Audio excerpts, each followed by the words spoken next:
So for sale po itong sasakyan. Hindi ko na makita siya.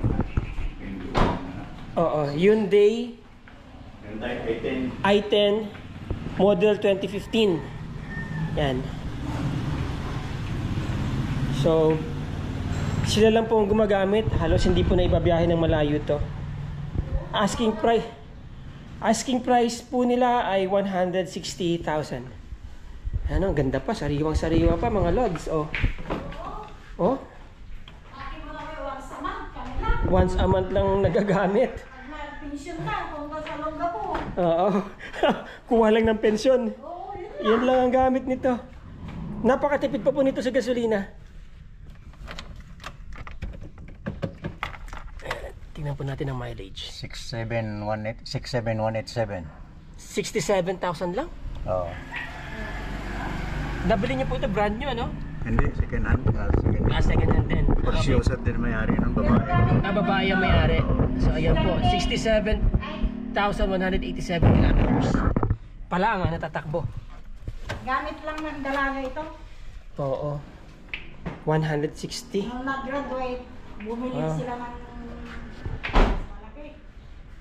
Okay. So asking price po nila ha, 160. Basta yung 160 nandun na. Yun na lang. Opo. 160 linis na po sa inyo. Okay. Kayo na po magpa-transfer yung buyer. Opo. Ayan. 160. Oh, sariwang-sariwa pa. Ang ganda. Maganda din po yung day. Yan. Oo. Sige, pasok mo lang. Hindi na po, okay na po. Ayan. Nice. Ayan po makina, ha? Ayan.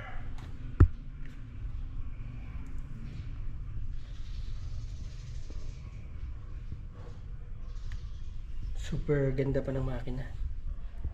Oh. Nilagyan ko ng kanyan temporary. Bakit ka ako galaw ka ako yung pala? Siguro nung nagpa-change oil ako, hindi nila naibalik yung tornilyo. Ayun, tornilyo lang. Kaya ito wala naman talaga. Wala. Pang ano lang yan. Para mapigilan kasi nagbabibrate. Nagbabibrate. Kailan na change oil yan?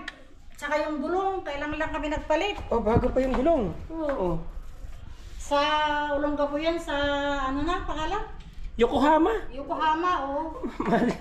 Sosyal. Mahal pa yan, 10,000. Aha. Dalawa. Mahal po ito. Yokohama. Oh. Puro Yokohama po ang kanyang gulong, eh. Pati po yung spare, Yokohama din. Okay. So, ayan. Again, 160,000 po asking price nila. Comment na po yung mga buyer, ano. Mabilisan po yan. Actually, 180 nga sabi ni ma'am, tinawaran ko na para sa inyo. Oo. Oh, ayan. Para Wala na maraming usapan. 160, linis na po sa kanila, no?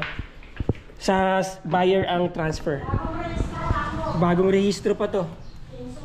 Bagong change oil. Ay, mag-release na kami itong May. May. Yan. Kung mabili po mamaya, sila na magparehistro. Okay. Alright. So, yan.